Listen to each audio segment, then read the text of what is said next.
In a quiet mountain village, where the winds whispered through pine trees and streams ran clear and cold, there lived a boy named Lucas. Once a bright child with a curious smile, he now walked through life in silence. Since the accident, Lucas hadn't laughed or spoken much. He no longer played with the village children or wandered through the meadows like he used to. Instead, every day after school, he sat by the same stream that flowed past his home, watching the water ripple past his reflection. His father had died one stormy night. The wind howled through the hills, and the family cupboard was bare. "We need fruit," his father had said.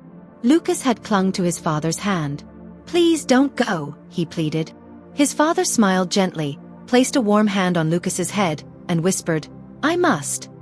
He climbed the tall fruit tree near their home, just like he had done many times before. But that night, with the wind pushing hard, he slipped. And he never came back. Since that day, Lucas carried a weight heavier than grief, guilt. He whispered to himself, "I should have stopped him. I should have held on tighter. I should have done something." But he was only a child. And yet, he punished himself as if he had been responsible. The quiet stream became his only listener. He didn't need words anymore, just the endless flow of water and the heavy silence of regret. One chilly morning, with fog still clinging to the hills like a memory, Lucas stood up from the stream and began walking. He didn't know where he was going. His feet simply moved. They led him away from the village, past the trees and beyond the familiar paths. He followed the stream as it curved into the hills, where moss-covered rocks lined its banks and wildflowers peeked through the morning mist. After hours of walking, Lucas heard an unusual sound. Click, click, click.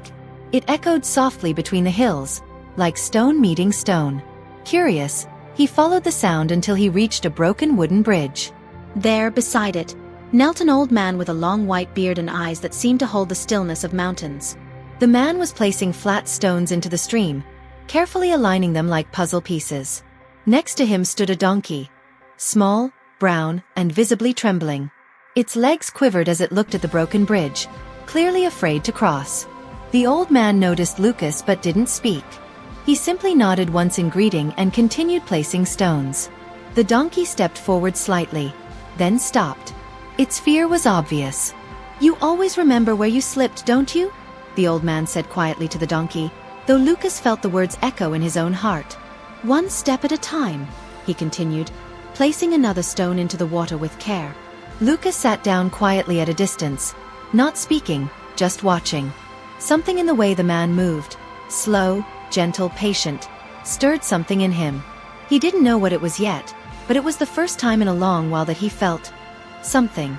After a while, the old man took a seat on a flat rock and reached into a worn leather pouch. He pulled out a small, ripe fig and held it out to Lucas. Silently, Lucas accepted it and sat beside him.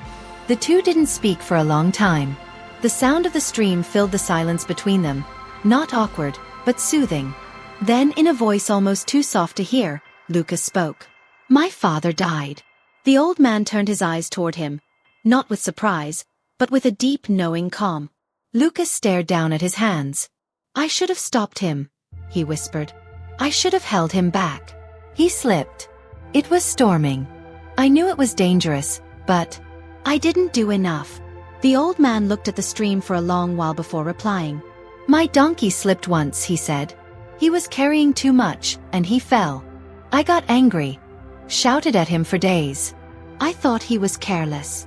Lucas glanced at the trembling donkey, still standing cautiously at the edge of the stream. "One morning," the old man continued, "I saw him looking at the stream. He didn't want to cross. He was afraid of slipping again. And that's when I realized, he never meant to fall. He just didn't know his limit. And I didn't know it either." Lucas's breath caught. Something in those words pierced through the wall of silence he'd built around his heart. "We all fall," the old man said. "But no one falls on purpose. Especially not someone we love." Lucas looked down at the fig in his hands, then back at the stream. The weight he carried didn't disappear, but it shifted, like a stone lifted from one side of a scale to another. Maybe, just maybe, he had been wrong about himself. The old man stood up again and resumed his work. One stone, then another. Each movement was steady and full of care. Lucas watched him, noticing the rhythm, like building a path not just for the donkey, but perhaps for anyone who needed to cross something broken.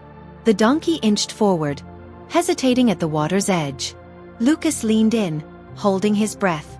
The old man didn't say a word. He simply placed another stone. Slowly, the donkey lifted one hoof, then another. It paused midway, trembling. Then it stepped again. Step by step, stone by stone, the donkey crossed the stream. Lucas felt a lump rise in his throat. He looked at the stream as if seeing it for the first time, not just as a reflection of his pain, but as a path forward. He stared at his own hands, the same hands he had blamed for not doing enough. And he whispered, barely audible, "Maybe I've been too hard on myself." The old man didn't respond. He was already picking up the next stone. Lucas watched him quietly, absorbing more than words could express. The way he built, slow, forgiving, intentional, reminded Lucas that healing wasn't about fixing everything at once. It was about showing up one step at a time. Then the old man began to walk away, leading the donkey gently up the trail. Lucas stood there alone, the wind brushing softly past him. He wasn't healed. He wasn't fixed. But something inside had shifted. The shame hadn't vanished, but the weight wasn't as unbearable as before. He looked at the path the donkey had taken and saw more than stones. He saw a choice. A beginning. He didn't have to forget. He didn't have to be perfect. He just had to begin. In life, we often blame ourselves for things we could never control. We say, "I should have known better," or "it was my fault." But guilt and shame are not love. They only weigh us down and stop us from healing. Pain clouds our thinking. It makes us forget that we did the best we could with what we knew at the time. We punish ourselves for being human, for not being perfect. But growth begins with compassion. For others, yes, but also for ourselves. Lucas's journey didn't end at the stream. It began there. With one kind thought. With the realization that healing doesn't ask for perfection. It asks for gentleness.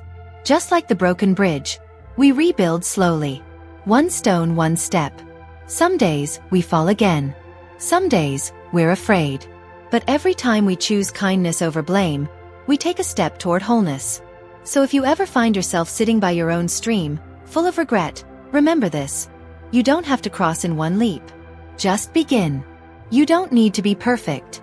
You just need to be gentle with yourself. And that is strength.